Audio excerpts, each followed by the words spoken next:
संजय सिंह जी ग्वालियर से। जय श्री राधे जी राधे राधे महाराज जी। महाराज जी, मनुष्य की आयु निर्धारण में उसके कर्म कितने सहायक होते हैं? तो कर्मों के अनुसार तो पहला हो चुका है। अब अगर कोई महत अपराध बन जाए तो उसकी भी हानि हो जाएगी। साधु अवज्ञा तुरत भवानी, कर कल्याण अखिल की हानि। जैसे आयु है 80 वर्ष, अब इसके बाद उसने ऐसे महत अपराध कर दिए जो उसके सुकृत नष्ट हो रहे हैं। अब उसकी आयु नष्ट होकर के वो फिर अल्प आयु में नष्ट हो जाएगा पक्का। अकाल मृत्यु जिसे कहते हैं, वो अकाल मृत्यु को, उसका अगर कर्म बिगड़ गया तो अब उसकी अकाल मृत्यु है। और वो नाम जप करता है, भगवान का चरणामृत पीता है, संतों की सेवा में उपस्थित होता है और तीर्थों पर श्रद्धा करता है, तो अकाल मृत्यु नष्ट हो जाएगी। वो अकाल मृत्यु नहीं मरेगा, उसकी आयु बढ़ जाएगी। जैसे प्रातः काल सूर्य उदय होते हैं, जो सैया में पड़ा होता है उसकी आयु नष्ट होती है, उसकी बुद्धि नष्ट होती है, उसका श्री नष्ट होता है, उसका चिंतन बिगड़ जाएगा, आसुरी प्रवृत्ति जागृत हो जाएगी। आज जो हमारे समाज बिगड़ रही ना, हमारे धर्म शास्त्रों की अवहेलना पूर्वक दिनचर्या है। भैया 11-11 बजे तक लोग सोते हैं, रात्रि के 1-2 बजे तक तो हास विलास परिहास संसारिकता में, मनोरंजन में, और फिर सुबह 11 बजे तक भुवन भास्कर उदय हो रहे हैं। आप अर्घ नहीं दिए, आप प्रणाम नहीं किए, आप उस समय भगवत स्मरण नहीं किए, सैया पे पड़े हो, तो आपकी आयु नष्ट हो जाएगी, आपकी श्री नष्ट हो जाएगी। किसके चेहरे पे कांति नजर आ रही? आप देखो कहाँ कांति नजर आ रही। आपकी बुद्धि भ्रष्ट हो जाएगी, ब्रह्मचर्य आदि महान व्रतों की तरफ आपकी निष्ठा ही नहीं रहेगी। वही बस रुपया कमाओ, पशुओं की तरह भोग भोगो, जीवन व्यतीत कर दो, जीवन का कोई लाभ तो रहेगा ना। तो ऐसों की आयु नष्ट होती रहती है। अब जैसे अकाल मृत्यु है और वो भगवान का नाम जप करता है, चरणामृत पीता है, अकाल मृत्यु हरणम सर्वव्याधि विनाशनम श्री कृष्ण पादोदकम पीत्वा पुनर्जन्म न विद्यते, भगवत आराधना करता, उसकी अकाल मृत्यु नष्ट हो जाएगी। वो लंबी आयु वाला है, लेकिन वो महान पातक ऐसे ऐसे अपराध कर दिए, उसकी अकाल मृत्यु हो जाएगी। तो कर्मों का तो सारा का सारा योग, कर्म से ही बंधन, कर्म से ही मोक्ष है। कर्म से ही शुभ कर्म करे तो सुख है, अशुभ कर्म करे तो दुख है। कर्म का तो बहुत बड़ा रोल है, बहुत बड़ा योग। कोई भी बिना कर्म किए एक क्षण भी नहीं रह सकता, एक क्षण भी कोई कर्म किए बिना नहीं रह सकता। नींद में भी कर्म होते हैं, मूर्छा में भी कर्म होते हैं। अगर क्रिया ना होती तो मूर्छा जागृत ही नहीं होती, अगर नींद में क्रिया ना होती तो परिपक्व नहीं होती। नहीं कहते यार कच्ची नींद में जगा दिया, मतलब उसमें भी क्रिया हो रही, एक क्षण भी कोई क्रिया, और हर क्रिया का फल है। अब वो क्रिया शास्त्र सम्मत है तो शुभ है, शास्त्र विरुद्ध है तो अशुभ है, भगवद अर्पित है तो शुभ अशुभ दोनों खत्म होकर जीवन मुक्त हो जाएगा। अगर ज्ञान के द्वारा कर्ता भाव रहित है तो जीवन मुक्त हो जाएगा। कर्मों का तो बहुत बड़ा योग है। आप समझ पाए हमारी बात को? संपूर्ण आयु, शुद्ध आयु 80 वर्ष मान लो उसकी आए, और उसने घोर पापाचरण किए तो जल्दी मर जाएगा, और उसकी जल्दी अकाल मृत्यु है। लेकिन उसने अच्छे आचरण किए तो अकाल मृत्यु को काट देगा, आगे बढ़ जाएगा। कर्मों का बड़ा भारी योग है, कर्मों का बड़ा बड़ा प्रभाव है कि बंधन युक्त अनंत जन्म भोगने हैं, लेकिन इस जन्म में ज्ञान प्राप्त करके आप मोक्ष को प्राप्त कर लेंगे, आप भगवत आराधना करके भगवत प्रेम को प्राप्त कर लेंगे। तो कर्म का तो बहुत बड़ा योग है ही, पर कर्म की कला आनी चाहिए, कर्म योग बनना चाहिए। केवल कर्म से बात नहीं बनेगी, कर्म योग बनना चाहिए। जो निष्काम भाव से भगवत प्रीत्यर्थ कर्म किया जाता है, उसमें सामर्थ्य होती है शुभ अशुभ का नाश करके भगवत प्राप्ति कराने की। तो हमें लगता है अच्छे कर्म किए जाएं और भगवत अर्पित कर्म किए जाएं। अगर ज्ञान मार्ग का पथिक है तो दृष्टा भाव साक्षी भाव से रहे, अपने को कर्ता भोक्ता भाव ना देखे, तो सारे कर्म जो है अकर्म हो जाते हैं और वो भगवत प्राप्त महापुरुष हो जाता है। शायद आप हमारी बात को समझ पा रहे हैं। शायद इसलिए कह देते कि आप लोग गृहस्थ में हैं, पता नहीं शास्त्रों का स्वाध्याय कितना है, कितनी पवित्र बुद्धि है, आप कितना इसको समझ, क्योंकि अध्यात्म को समझने के लिए पवित्र बुद्धि चाहिए। जब तक साधन भजन नहीं होता तो बुद्धि पकड़ नहीं पाती, क्योंकि उसको पकड़ने के लिए जो योग्यता चाहिए, पात्र चाहिए, वो है नहीं तो कैसे समझ में आएगा। तो आप समझ पा रहे हैं जी। विष्णु प्रिया दासी जी। राधे राधे। राधे राधे महाराज जी, आपके चरणों में कोटि कोटि प्रणाम। महाराज जी, श्री जी की असीम कृपा से दासी पर है। अब तो श्री जी ने अपने महल में भी स्थान दे दिया, मगर एक बात की ग्लानि सदैव मन में रहती है कि जिनकी जितनी कृपा श्री जी ने की है, मैं अनुमात्र भी उनके लायक नहीं हूँ। एक ही इच्छा है कि तेल धारावत नाम स्मरण बना रहे। महाराज जी, वैसा नहीं हो पा रहा। महाराज जी, मेरे लिए कोई सजा सुनिश्चित कर दी ताकि नाम विस्मरण ना हो। राधा नाम जपिए, यही सजा है। यही सजा है। मन को बार बार जहाँ जहाँ वस्तु व्यक्ति स्थान से जाए उसको हटाकर अपने लक्ष्य पर लगाया जाए। अभ्यास योग युक्तेन चेतसा नान्यगामिना, हमारा चित्त कहीं और न जाए, अपने लक्ष्य पे स्थिर रहे, इसके लिए अभ्यास योग काम करता है। जहाँ जहाँ मन जाए वहाँ वहाँ प्रभु को देखे, या जहाँ जहाँ मन जाए वहाँ से हटा के अपने लक्ष्य में लगाए। दो ही पद्धतियाँ हैं। और रही कि हम प्रियाजू को क्या दे सकते हैं या प्रियाजू के लायक, देखो दैन्यता की बातें अलग हैं। जब हमारे अंदर देह भाव होता है तो सब कूड़ा करकट ही होता है। काम क्रोध लोभ मोह मद मत्सर, ये सब देहाभिमान रूपी भवन में रहते हैं। और जहाँ ये देहाभिमान रूपी अविद्या भवन ढहा, गुरु कृपा से ज्ञान जब प्रकट होता है तो वही वो हैं। चाहे वही वो कह लो, चाहे मैं ही मैं है, और चाहे तू ही तू है। ये मैं तू मिट जाना चाहिए। साधना से मैं तू मिट जाना चाहिए। या तो तू ही तू है या मैं ही मैं है।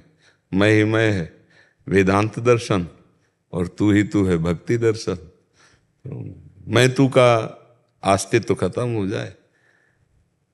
सच्चाई से देखो, हमारे अंदर जो है वही परमात्मा ही है, कोई नहीं। हम उसको भूल गए हैं और देह इंद्रियों के विलास को अपना स्वरूप मान लिया है। इसलिए हम कहते हैं बहुत नीच हैं, हम बहुत कामी हैं, हम प्रियालाल के योग्य नहीं। ये कहाँ से बोल रहे हैं? शरीर भाव को लेकर।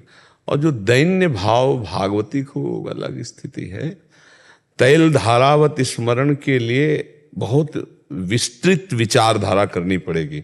हम तैल धारा स्मरण तभी कर सकते हैं जब पूरी सृष्टि में कोई भी जड़ चैतन्य प्रभु के सिवा बचने न पावे। मात्र एक सच्चिदानंद प्रभु ही विराजमान है।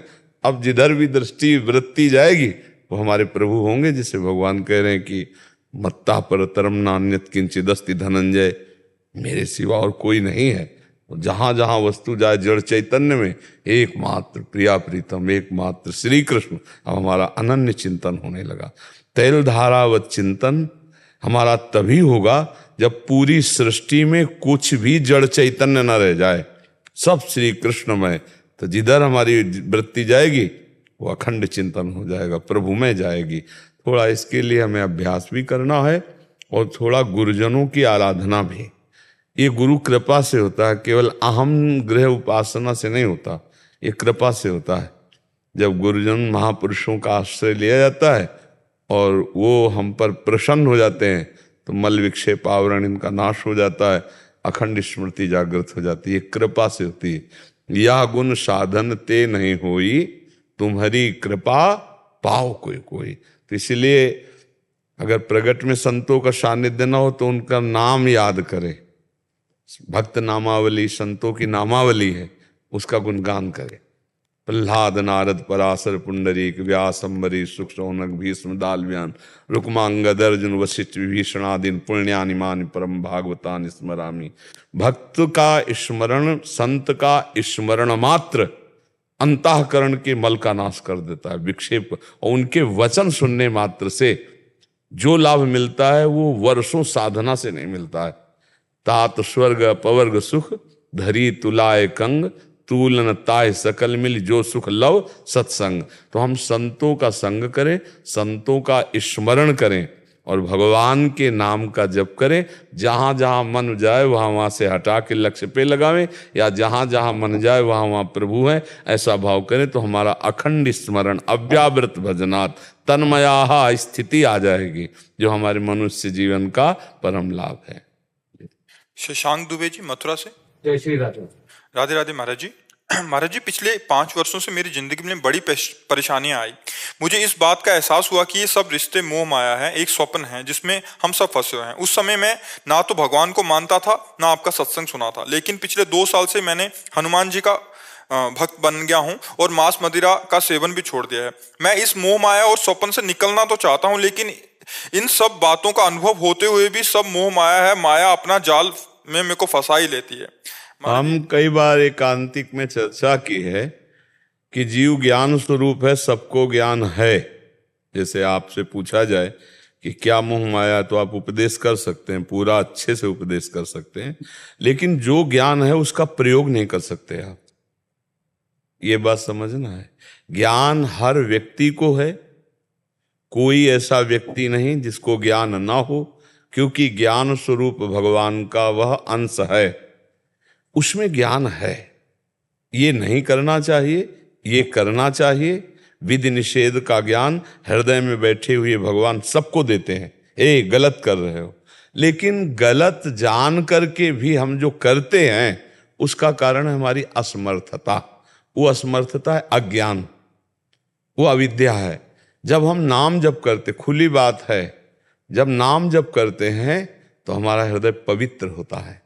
पवित्र हृदय में ज्ञान का जागरण होता है, और जिसमें ज्ञान होता है वही अपनी इंद्रियों को समेट पाता है। श्रद्धावान लभते ज्ञानम तत्परा संयतेन्द्रिया। ये अभी ब्रह्मबोध नहीं हुआ, ये अभी शास्त्र ज्ञान, अभी धर्म विधि निषेध का ज्ञान। जब ये ज्ञान प्राप्त होता है तो इसका परिणाम क्या होता है? अपनी इंद्रियों को संयम में करना। हमें ज्ञान तो है पर इंद्रियों का संयम नहीं है। जिसे आप कहते हैं माया बार बार परास्त कर देती है। माया क्या है? भ्रम। भ्रम क्या है? भोगों में सुख है। हम अपने स्वरूप को भूलकर बार बार भोगों के सुख में गिर जाते हैं। तो हम में कोई कमी है। जो हम ज्ञान प्राप्त किए हैं, जो हम जानकारी प्राप्त किए हैं, उसका प्रयोग नहीं हो पा रहा है। मूल बात है भोगों में सुख बुद्धि। अब इसको मिटाने के लिए हमें पावर चाहिए। तो जैसे सन्यास में प्रणव दिया जाता है, भक्तों को भगवान राम कृष्ण श्री हरि का नाम दिया जाता है, जैसे हम राधा राधा रटते हैं। ये किसी भी प्रकार से संसार का चिंतन छूटना और परमात्मा का चिंतन होना, आपके अंदर अध्यात्म पावर का जागरण होना है। देखो, लौकिक बात बता रहे हैं। जब आप 6 घंटे नींद में सोते हैं, कोई साधना नहीं होती है, पर 6 घंटे संसार का विस्मरण होता है, तो आपको कैसा महसूस होता है? आहा, आज बहुत अच्छे से सोया। तो आपकी इंद्रियों में एक तेज आता है, एक बल आता है, आपका एक उत्साह बढ़ता है, आज बहुत अच्छे से सोया। क्यों? सोने में क्या है? तमोगुण निद्रा जनित कोई सुख है? बात उसमें खास ये निकली कि 6 घंटे आप संसार का चिंतन नहीं किए। खास बात पकड़ना।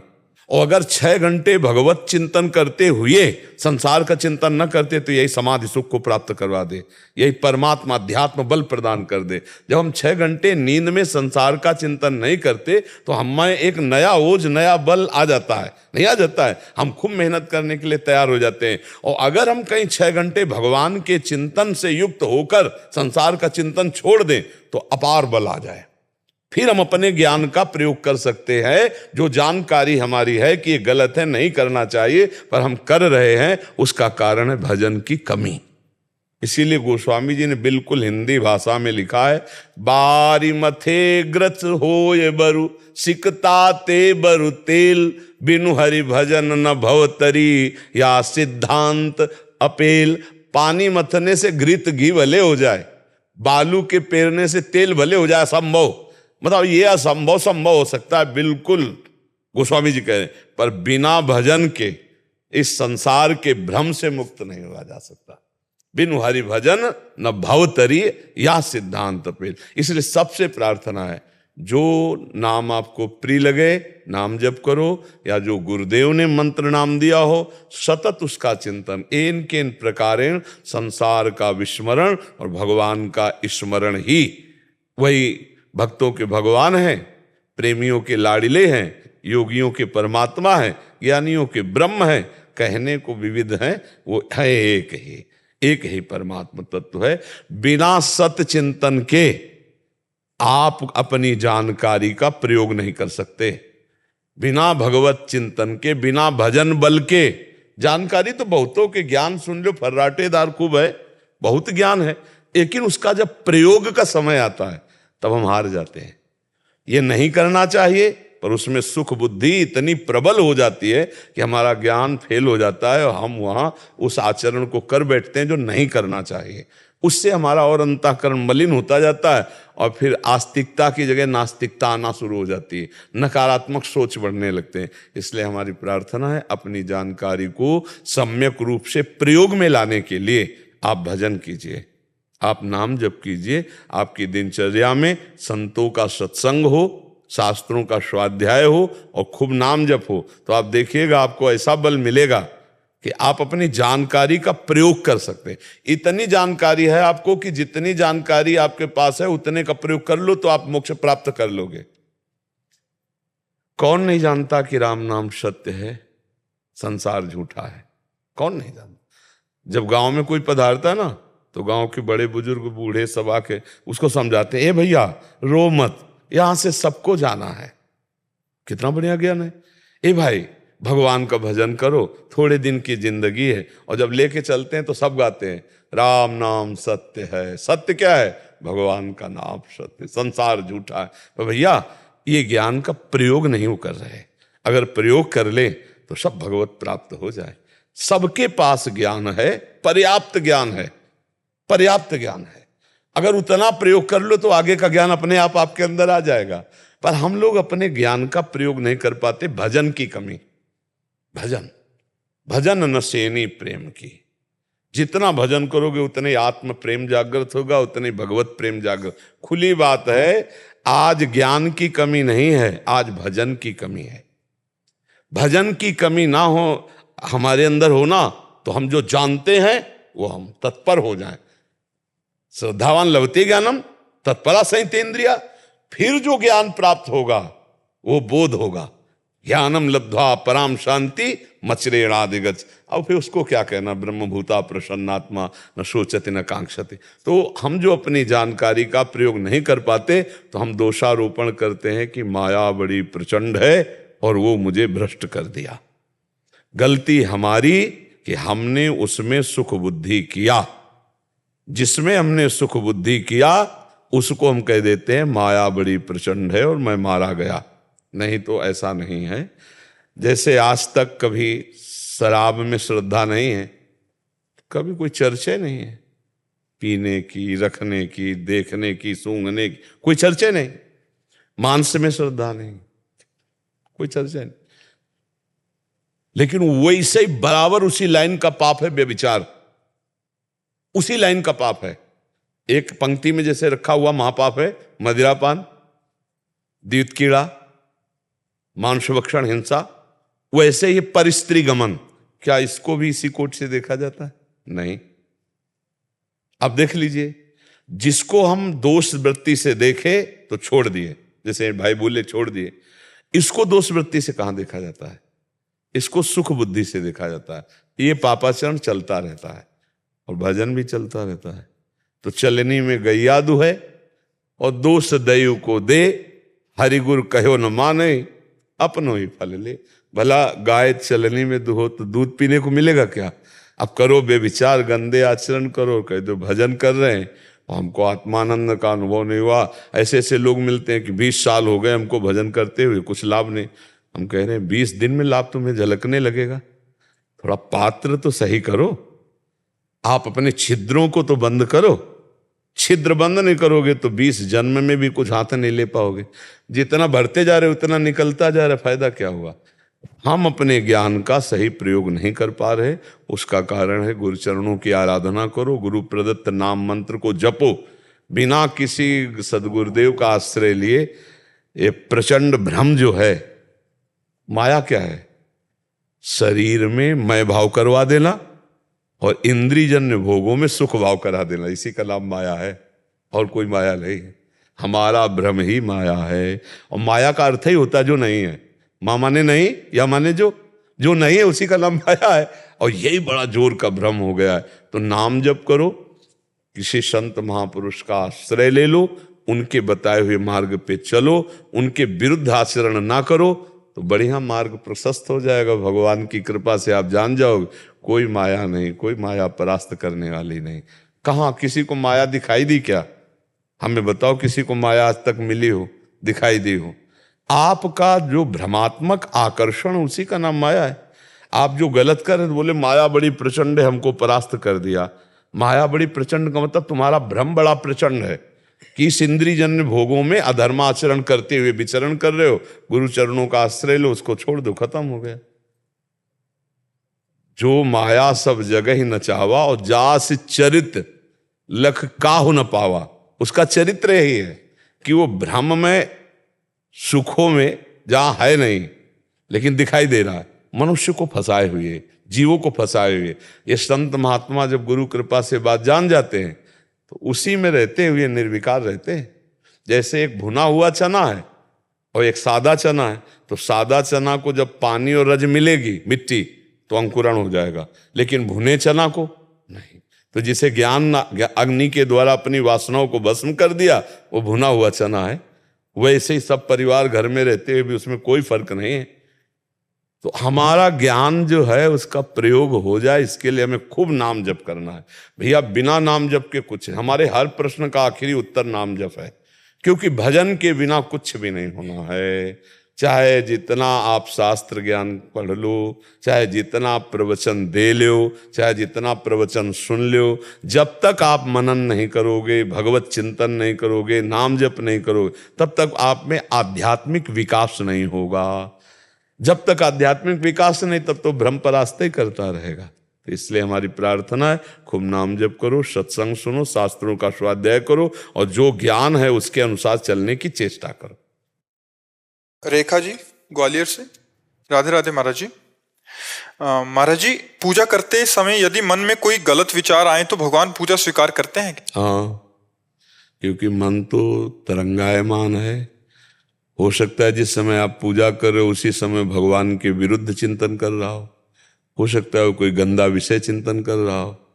तो हमारी अभी प्रारंभिक स्थिति है, हम प्रारंभिक स्थिति में भाव से भगवान की पूजा करना चाहते हैं, पर मन हमारा विषयों में भाग जाता है। तो भगवान जानते हैं कि उनकी प्रबल माया है, ये भी जानते हैं कि मन मलिन है, विषयाकर्षण में जा रहा है, पर ये मेरी पूजा करना चाहता है।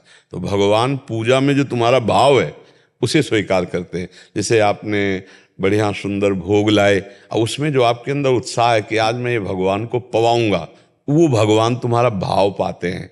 अब हमारा मन पूजा में नहीं जा रहा, लेकिन हम भगवान की पूजा कर रहे हैं, भगवान की आरती कर रहे हैं, तो वो जो हमारा भाव है उसे हमारे भगवान स्वीकार करते हैं।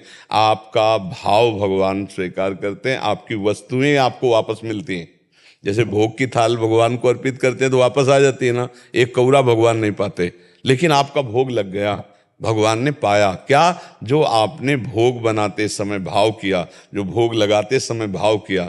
भगवान कहते भाव का भूखा हूं मैं। भगवान पदार्थों के थोड़ी भूखे, ये तो नाशवान पदार्थ है जो 6 घंटे में मल बन जाते हैं। भला सच्चिदानंद भगवान को एक ऐसे प्यारे हो सकते हैं, पर अगर एक पत्ता भी तुलसी का भाव से दो तो भगवान उसे भी स्वीकार करते हैं। एक चुल्लू जल भी भाव से दो, भगवान स्वीकार करते हैं। तो जब हम पूजा करने के लिए चलते हैं तो उस समय जो हमारा भाव होता है कि प्रभु को स्नान कराना है, प्रभु को ऐसे पवाना है, अब हमारा मन नहीं लग रहा, मन हमारा चंचल है, उससे कोई तात्पर्य नहीं है। धीरे धीरे धीरे देखो, एक बार में मन हमारा प्रभु में नहीं लगता। जब हम रोज पूजा करने लगेंगे तो मन लगने लगेगा। उसकी पहचान है, जैसे आप सुबह 5 से 6 बजे तक पूजा करते हैं, अब उस 5 से 6 बजे के बीच में आपसे कोई आके बात करने लगे तो आपको बुरा लगेगा। हे यार, 1 घंटा तो मैं पूजा करता हूँ, उसी में आकर तुम विघ्न डाल रहे हो। मतलब कहीं ना कहीं पूजा में मन लगने लगा है। अब वो थोड़ा लगेगा, फिर चंचलता भागेगा, फिर लगेगा, फिर भागेगा। एक दिन ऐसा आएगा कि वो एकाग्रता पूर्वक लगने लगेगा, वो अभ्यास से धीरे धीरे आ जाएगा। भगवान भाव देखते हैं, अगर ऐसे देखें तो माला हाथ में चल रहा है, जवान पे नाम चल रहा है, मन संसार में घूम रहा है। तभी गोस्वामी जी ने कह दिया कि भाव कुभाव अनख आलसहु, नाम जपत मंगल दिशि दसहु। तो ऐसे ही अगर हमारा भी भाव पूरा नहीं बन पा रहा, एकाग्रता नहीं है, तो भी हम पूजा छोड़े ना, पूजा करें। भगवान एक दिन हमारे मन को लगा देंगे, भगवान एक दिन हमारे जो पूजा की भावना है उसको परिपक्व कर देंगे। लगा रहे, करत करत अभ्यास के जड़मत होत सुजान, रस्सी आवत जात ही सिल पर होत निशान। अगर अभ्यास बराबर किया जाए तो जैसे बड़ा पत्थर रखा होता है सिल, और उससे पानी खींचा जाता था कुएं में, तो उस रस्सी में निशान पड़ जाता था। तो बार बार हम पूजा करेंगे तो हमारे मन में संस्कार बन जाएंगे पूजा के, और वो भागना बंद कर देंगे। जो गलत संस्कार वो नष्ट हो जाएंगे और एकाग्रता होने लगेगी। हमें उबना नहीं है, पूजा बराबर चलानी है, और उस पूजा का फल निश्चित मिलेगा। जो मन लगने पर मिलता है वो बिना मन लगने पर भी मिलेगा, क्योंकि भगवान जान रहे हैं, सर्वज्ञ हैं। ये मेरे लिए बैठा है, ये मेरे लिए पूजा कर रहा है, ये मेरे लिए भाव कर रहा है। तो भगवान भाव को देखते हैं, क्रियाओं को नहीं देखते हैं। इसलिए ज़्यादा उसमें नास्तिकता वाला भाव ना आ जाए, नकारात्मक भाव ना आ जाए कि हमारा मन तो लगता नहीं तो पूजा हमारी बेकार हुई। ऐसे लोगों से प्रश्न भी ना करें जो समझ में नहीं परिपक्व हुए हैं। एक एक चेष्टा का फल मिलेगा, मन लगे या न लगे। देखो भगवान सत्य है। जैसे आग है, उसे आप मन लगा के छुओ तो जलोगे, बेमन छुओ तो जलोगे, कोई छुआ दे तो जलोगे। क्यों? उसमें दायिका शक्ति है। ऐसे भगवान सर्वशक्तिमान है। भाव बने तो बढ़िया, ना बने। अरे उनको जहर पिलाने जा रही, पूजा करने नहीं जा रही, जहर पिलाने जा रही, तो उसकी जानते हो क्या गति हुई फल मिलने की बात? जो यशोदा मैया को गति हुई वो पूतना की गति हुई। जो भगवान को मारने जा रहे जहर पिलाने, फिर आप तो कुछ न कुछ भगवान को मिश्री है, दूध है, रोटी सब्जी, कुछ न कुछ तो भोग लगाती है। वो जहर पिलाने गई, उसके भाव थे क्या? तो उसको भगवान की प्राप्ति हुई। ऐसे तो हमारे कृपालु भगवान है। हम पानी पिला रहे, हम दूध पिला रहे, हम भोग लगा रहे, हमारी पूजा भगवान स्वीकार नहीं करेंगे, हमको भगवान की प्राप्ति नहीं होगी। पक्का होगी। कैसी बात, समझ रहे ना किसका प्रश्न था? हाँ समझ रहे ना आप जी। अवधेश तिवारी जी मिर्जापुर से। राधा वल्लभ श्री हरिवंश महाराज जी, दंडवत प्रणाम। महाराज जी, आपके जितने भी शरणागत शिष्य हैं, आपके सत्संग एवं एकांतिक से उन्हें भली भांति परिचय है कि अपने माता पिता से कैसा व्यवहार करना चाहिए। महाराज जी, मेरा प्रश्न यह है कि ऐसी संतान से उनके माता पिता का व्यवहार कैसा होना चाहिए? इस पर नहीं ध्यान देते। हम केवल अपने कर्तव्य का ध्यान देते हैं। उन दूसरों के कर्तव्य का ध्यान देने वाला पतित हो जाता है। कि जैसे हम अपने माता पिता के साथ ऐसा कर्तव्य करते हैं, लेकिन वो हमारे साथ कर्तव्य जैसा करना चाहिए वैसा नहीं करते, तो धीरे धीरे हम अपने कर्तव्य से च्युत हो जाएंगे। भाई क्या सेवा करनी, हम तो लाख सेवा करते हैं। 4 लोग आते हैं, उनके पास बैठ कर हमारी निंदा करते हैं, वो हमारी अवहेलना करते हैं, रात दिन उनका क्या कर्तव्य है ये नहीं। जो अपने धर्म पर चलने वाला है वो सिर्फ अपने कर्तव्य को देखता है। सामने वाला कर्तव्य क्या करता है ये नहीं देखता, सामने वाला का क्या कर्तव्य ये नहीं देखता, अपने कर्तव्य को। जैसे पिता हमें गाली दे रहे हो, तो अब हमें देखना है कि इस समय मेरा क्या कर्तव्य है, क्योंकि मेरे पिता हैं। हर समय अपने कर्तव्य को यदि हम देखेंगे तो हम कभी फेल नहीं होंगे, और जब हम दूसरे के कर्तव्य को देखेंगे तो अपने कर्तव्य से हम च्युत हो जाएंगे। इस बात को समझ रहे हो ना? हम दूसरे के कर्तव्य देखने का अधिकार नहीं रखते, हम अपने कर्तव्य को देखते हैं। जब दूसरा हमारे साथ बहुत विपरीत होता है तब उस समय हम देखते हैं कि इस समय हमारा क्या कर्तव्य होना चाहिए। हम हर समय अपने कर्तव्य को देखते हैं। जैसे कि भाई हम पति हैं, हम तो अपने कर्तव्य कमा के लाते हैं, ऐसा करते हैं, लेकिन पत्नी का हमारे प्रति क्या कर्तव्य होना चाहिए? आप अपने कर्तव्य से च्युत हो जाएंगे। अब आपको क्रोध आ जाएगा, अब आप मार पिटाई करेंगे, आपसे विग्रह हो जाएगा, आप लड़ाई झगड़ा हो जाएगा। हम मेहनत करके लाते हैं, बच्चों का पत्नी का पोषण करते हैं अपने कर्तव्य से। अब अगर वो हमसे प्रतिकूल चलती है तो इस समय हमारा क्या कर्तव्य है? वो हर समय अपने कर्तव्य को और जो अपने कर्तव्य को संभालता है वो भगवान का कृपा पात्र जन हो जाता है। और भगवान का कृपा पात्र कभी दुखी नहीं हो सकता, वो आनंदित रहता है। हमारी शिक्षा प्रत्येक व्यक्ति को अपने कर्तव्य के पालन करने। यदि आप पिता हैं तो हम आपको कर्तव्य की बात, अगर आप पुत्र हैं तो अपने कर्तव्य की बात, हम सामने वाले के कर्तव्य की बात को नहीं।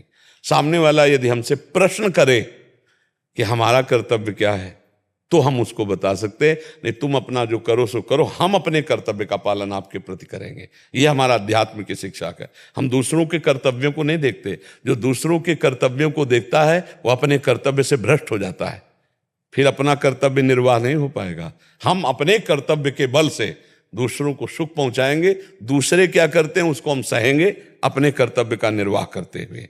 हमारी बात को समझ पा रहे हो? अगर हम दूसरे के कर्तव्य में जाएंगे तो अपने कर्तव्य से च्युत हो जाएंगे। यार हम इतना कमा के लाते हैं, पत्नी को जैसा व्यवहार करना चाहिए, उसका क्या कर्तव्य, उसको भगवान मानना चाहिए मेरे लिए।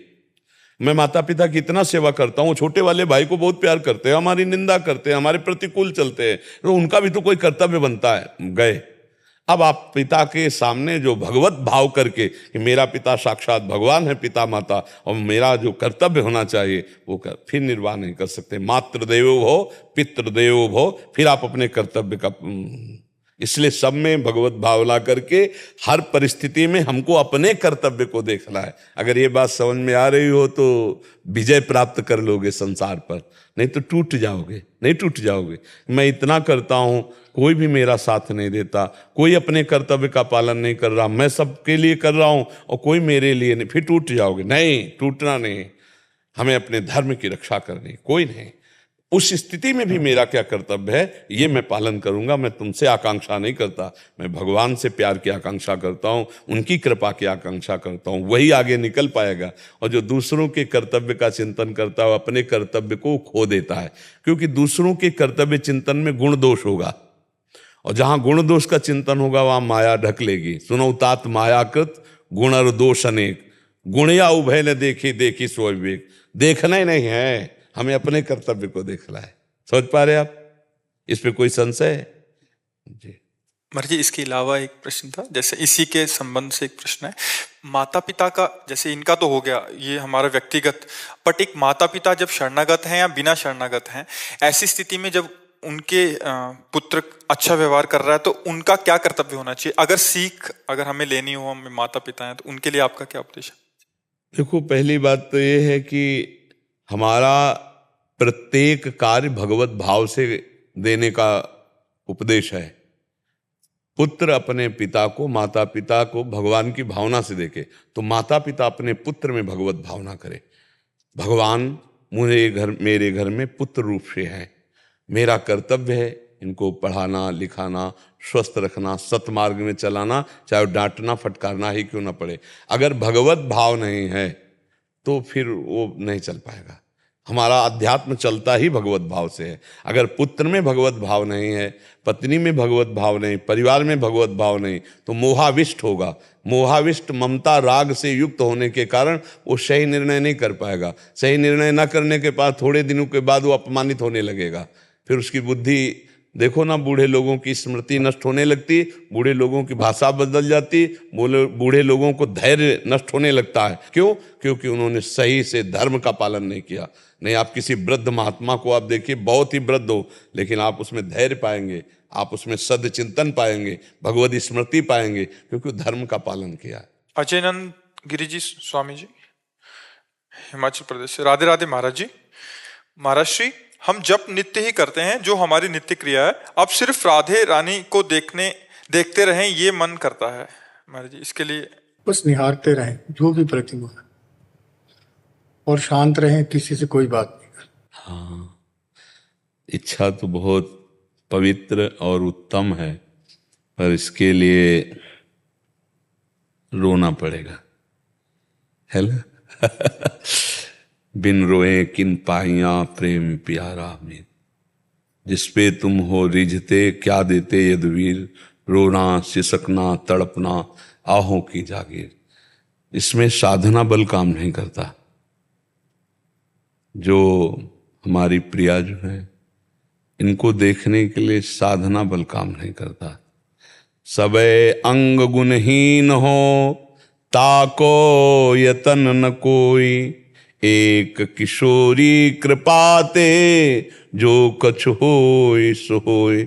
अपने में कोई साधन बल नहीं कि हे लाडली मैं ध्यान लगाऊं और आपको देख सकूं, आप कृपा करो और मेरे नेत्र गोचर हो जाओ। और इसके लिए एक ही उपाय है कि जब हृदय में पीड़ा होती है जिससे मिलने की और मिलन की असमर्थता होती है, वह एक ही बात होती है, रो देना, और हमारा कोई बल नहीं। रुदु सुशरम राजन कृष्ण दर्शन लालसा। एकांत में बैठकर हम प्रियाजू से प्रार्थना करें, उनसे दैन्य होकर के रोएं कि लाडली आप कृपा कर दो। तो करुणा समुद्र, वात्सल्य समुद्र, दया समुद्र, वो हमारे मानस नेत्र खोल दें उन्हीं नेत्रों से हम देख पाते। चर्म चक्षुओं से प्रियाजू का साक्षात्कार नहीं होता। प्रियाजू के साक्षात्कार के लिए प्रीति के नेत्र होते हैं, जो मानस नेत्रों में प्रेम नेत्र, उन्हीं प्रेम नेत्रों में हम प्रियाजू को देख पाते हैं। जैसे आत्मस्वरूप का बोध ज्ञान चक्षु से होता है, ऐसे प्रियालाल का साक्षात्कार प्रेम चक्षु से होता है। हित के नयन निहार, प्रेम के नेत्रों से उनको। अब ये नेत्र त्रिगुणात्मिका प्रकृति को तो देख सकते हैं जहाँ तक, लेकिन त्रिगुणातीत तत्व को नहीं देख सकते। तो हम प्रियालाल से एकांत में प्रार्थना करें और उनके लिए रोएं और उनकी लीलाओं का गायन करें। जो रसिक महापुरुषों द्वारा दिव्य पद गायन किए गए हैं प्रियाजू की रूप माधुरी के, लालजू की रूप माधुरी, तो जब हम उनका यश गाते हैं तो वो प्रसन्न होकर के कृपा करके हमारे नेत्रों में प्रकाशित हो जाते हैं, हमारे हृदय में प्रकाशित। नारायण या गौर श्याम को हृदय निकुंज बसइए। तो निरंतर नाम जप बिना किसी बाह्य हरकत के, अंदर ही अंदर। हमारे यहाँ एक भोरी सखी जी बहुत सिद्ध महापुरुष हुए हैं, तो उन्होंने कहा है कि नाम श्वास दो विलग चलत हैं, इनको भेद न मुँह को भावे, श्वास ही नाम नाम ही श्वासा, नाम श्वास को भेद मिटावे, रोम रोम जब रग रग बोले तब का स्वाद नाम को पावे। बोले राधा राधा राधा राधा, एक श्वास में ऊपर गई तो राधा राधा राधा, नीचे गई राधा राधा राधा, मंत्राकार नामाकार वृत्ति, फिर इसी नाम में प्रियाजू प्रकाशित हो जाएंगे, इसी नाम में रोना आने लगेगा। ये सब एकांतिक विषय है। और आप तो महात्मा हैं, आपके लिए तो समय ही समय है। गृहस्थी के लिए तो ये समस्या है कि बहुत से नाना प्रकार के कार्य हैं, तो उनमें वो कह सकता है कि हमें ऐसी अवस्था कहाँ प्राप्त हो सकती। लेकिन अपने लोगों को तो सर्टिफिकेट दे दिया संसार से पास होने का, एकांत ही एकांत। आप चाहो 24 घंटे किसी से न मिलो, आपके ऊपर किसी का अधिकार नहीं। संत का किसके, आप चाहो मिल सकते हो, आप चाहो वार्ता कर सकते हो, आप चाहो तो किसी से ना मिलो। और जब किसी से नहीं मिलोगे तो वो स्वयं भोजन व्यवस्था कर देगा, मांगने की भी जरूरत नहीं पड़ेगी।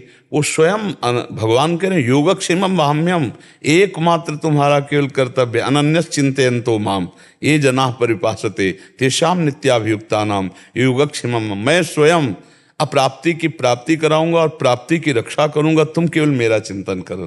तो जितना बन सके नाम जप कीजिए और प्यारी जी से प्रार्थना कीजिए, वो कृपालु हैं, वही कृपा करके दर्शन दे देंगी। और एक बार दर्शन हो गया तो कभी अदर्शन नहीं होता, वो छा जाता है। जड़ चैतन्य कछु नहीं दिखत, जित दिखत तित श्याम खड़े, बिहल बिकल संभार न तन की, घूमत नैना रूप भरे, करनी अकरनी दो विधि भूले, विधि निषेध सब रहे धरे, नरहरिदास ते भय बावरे, जे या प्रेम प्रवाह परे।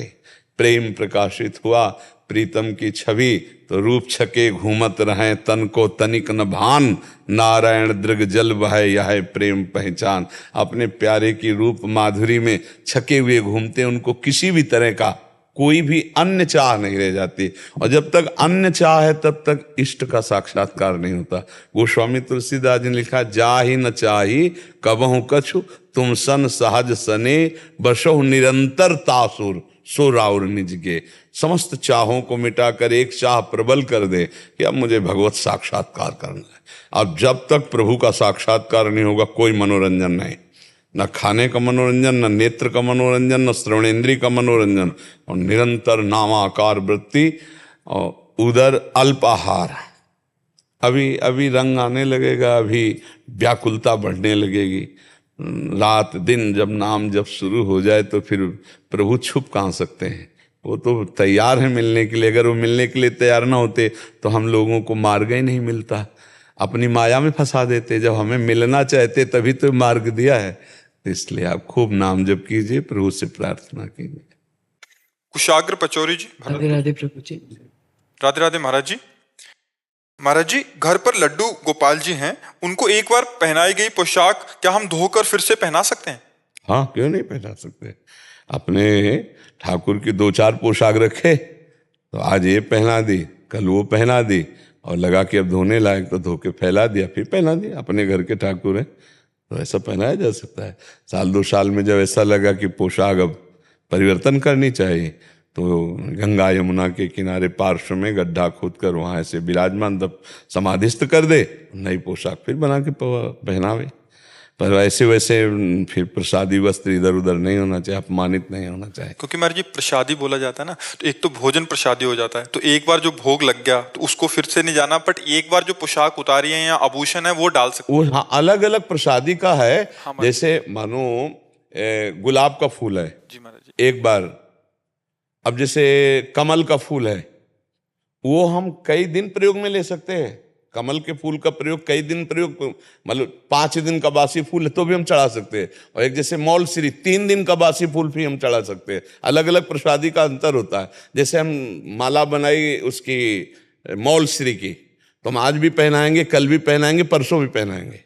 हाँ हाँ, वस्तु का एक प्रभाव होता। अब जैसे स्वर्ण की मोतियों की माला है, हम उसे 1-2 साल पहनाएंगे, उसका थोड़ी कि एक बार पहना दिया प्रसादी हो गया।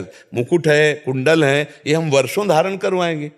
कुछ चीजें ऐसी होती है जो तत्काल के बाद फिर प्रसादी फिर वो नहीं पहनाई जाती। लेकिन पोशाक है, आभूषण है, उनमें से कुछ पुष्प ऐसे हैं, कुछ ऐसे धातु के जो आभूषण, सिंहासन, ये पात्र, ये ऐसे चलते हैं प्रसादी। उनका नहीं कि एक बार प्रयोग हुआ तो दोबारा प्रयोग नहीं होगा। जैसे जो मालाएं मतलब मुरझा सी गई हैं, जो ऐसे हो गई हैं, तो उनको हम यमुना जी ऐसे कर सकते हैं। बट जो अगर ठीक है मालाएं तो उनको हम फिर से पहना अलग फूल की, जैसे गुलाब की है तो एक बार धारण करवाने के बाद दोबारा नहीं धारण कर सकते।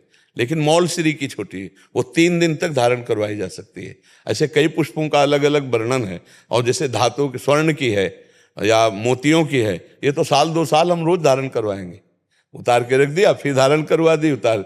अब ऐसा हो कि आभूषणों का एक बार धारण हो गए, दोबारा धारण, तो ऐसा तो कोई नहीं कर सकता भाई।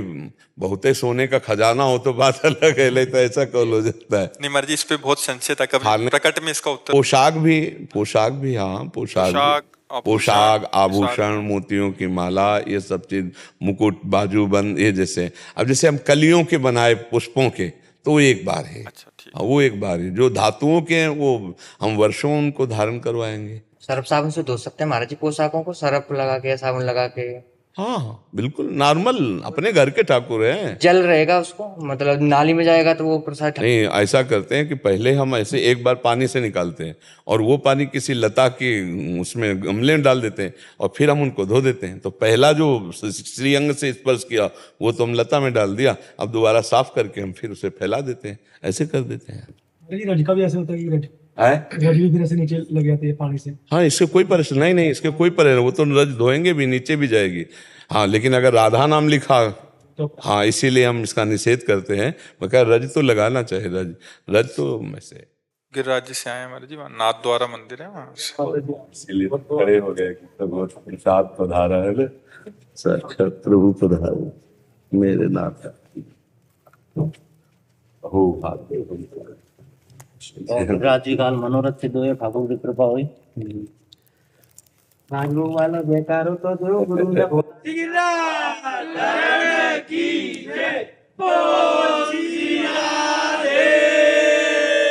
पूजड़ी के लोटा की भूख भूख प्यारे, श्री कृष्ण कन्हैया लाल की जय, श्री गोवर्धन नाथ की जय, श्री अम्बे महारानी की जय, श्री वल्लभाधीश की जय, बलिहारन बलिहार जय सरकार, सीधी सहाय करेंगे रे गोवर्धननाथ, जय हो बंसी वाले खमा खमा, बड़ी मौज है तेरे दरबार में, चकाचक है चक्र सुदर्शन धारी, तेरा भरोसा भारी, बड़े शरण गिरधारी, लाखों लाज हमारी, पेट गिर रहा शिखर पे खबर लो हमारी, माथे पे तेरा हर नजरा, आ गए तेरे गैयन के बछड़ा, ले आ गए रे बछड़ा,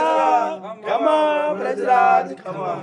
क्या धन्य आपने निहाल कर आपके दिया। दर्शन हो गए बाबा, लाओ सबको धन्य हो गए दुपट्टा पहनाओ। और धन्य हो गए बाबा, आज सखियों को चुनरी लाओ। बाबा आज ऐसे हो, हम निकले तो हमने कृष्ण ठाकुर जी से की नहीं, आज हम तुम्हें सास रह जा रहे हैं तो हमारा मान मिलेगा, हमको ना दर्शन ना होंगे। तो प्रभु ने ऐसा मान दियो बाबा की हम कल्पना ही ना कर सके। जी ले और श्री जी बाबा हम दंडोत करें बाबा आपकी।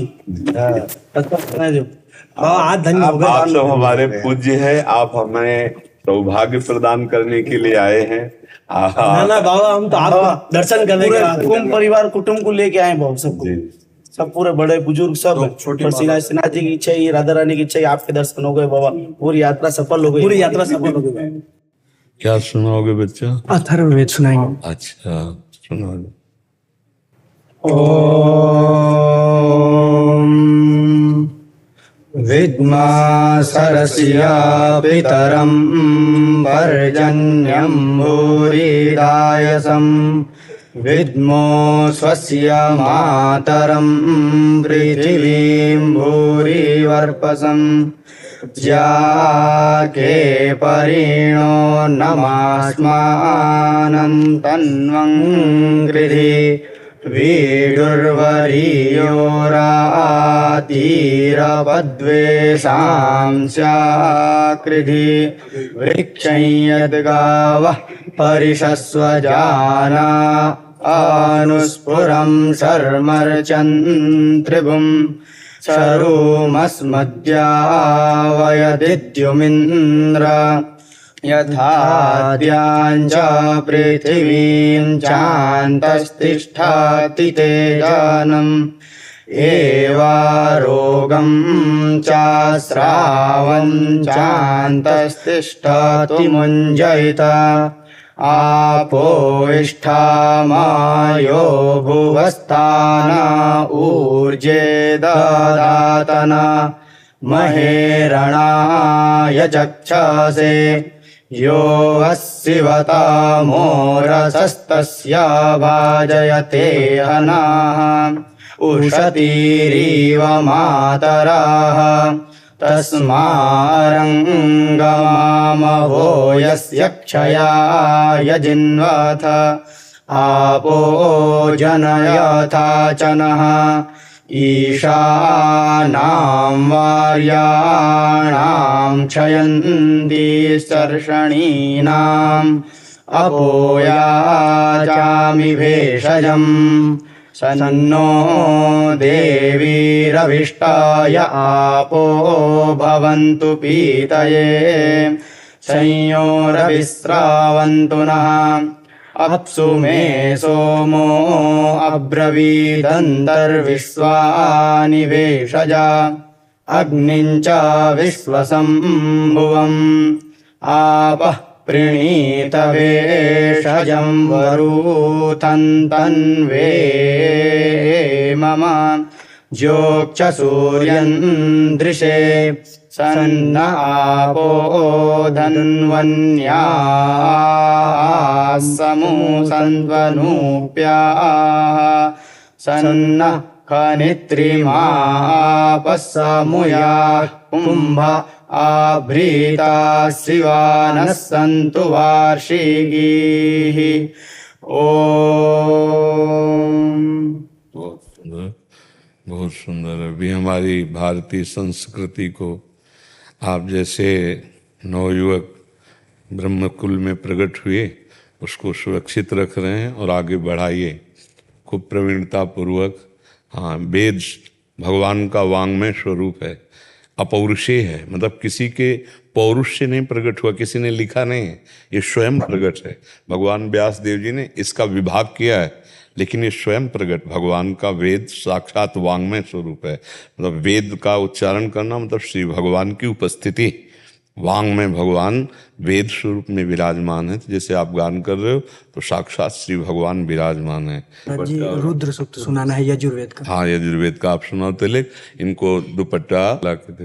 हरि ओम नमस्ते रुद्रमन्यव उदोतरिखवे नमः भाव्यामुदते नमः जाते रुद्रशिवातनुरघोरा पापकाशिनी तयानस्तन्वा सन्दमया गिरिसन्ता विचाकशी जामिखुङ्गिरिसन्तास्ते विवर्गस्तवे शिवाङ्गिरित्रता कुरुमा हि गुंसे पुरुखञ्ज जगत शिवेन वचसा त्वा गिरिशाच्चा वदामसि यथा नः सर्वमि जगदक्ष्मगुं सोमना असत् अद्यवोचदधिवक्ता प्रथमो देव्यो विगका अयुश्च सर्वाञ्जं भयन् सर्वाश्च जातु धान्यो धराची परासु वा असौजस्ताम्रो अरुण उत वृः सुमङ्गलः जे जैन गुंरुद्रा अवितो दिक्षुश्रिता सहस्रसो वैका गुंगेड ईमहे असौजोपसर्वति नीलग्रीवो विलोहितः उतैनं गोपा अदृश्नन्नुदार्जः सदृष्टो मृडयाति नः नमोऽस्तु नीलग्रीवाय सहस्राक्षाय मीढुके अतोजे अस्य सत्वानो हन्तेभ्यो परन्नमः वरुञ्च धन्वनस्तमुभयोर्रात्न्योर्जामाजाश्च ते हस्तैकवः पराता भगवो बपा विजयन्दनो कपर्दिनो विशल्यो बाणमा उत अनेसन्नस्य जायिकव आभुरस्य निकङ्गदे जाते तिर्मे दुष्टमस्ते बभूवते धनु तयास्मान् विश्वतष्टमयक्ष्मया परिभुजा परिते धन्वनो हेतिरस्मान् वृणक्तु विश्वतः अथो जायिकुस्तवारे अस्मन्निदेहितं मा अवतत्य धनुष्टगुं सहस्राक्षसते खुदे निषिर्ज शल्यानां मुखा शिवो नः सुमना भव नमस्त आयुधायाना तताय धृष्णवे उभाभ्यामुतते नमो बाहुभ्यान्तवदन्वने मानो महान्तमुतमानो अर्पकं मान उक्षन्तमुतमानो उक्षितं मानो बदेः पितरं मोतमातरं मानः प्रियास्तन्वोर्द्ररीरिकः मानस्तो केतनये मान आयुकि मानो गोपमानो अश्वे पुरीरिका मानो वीरान्द्रवाविनो बदीरिकवन्तः सदमित्वा हवामहे हरिः ॐ मा Yeah.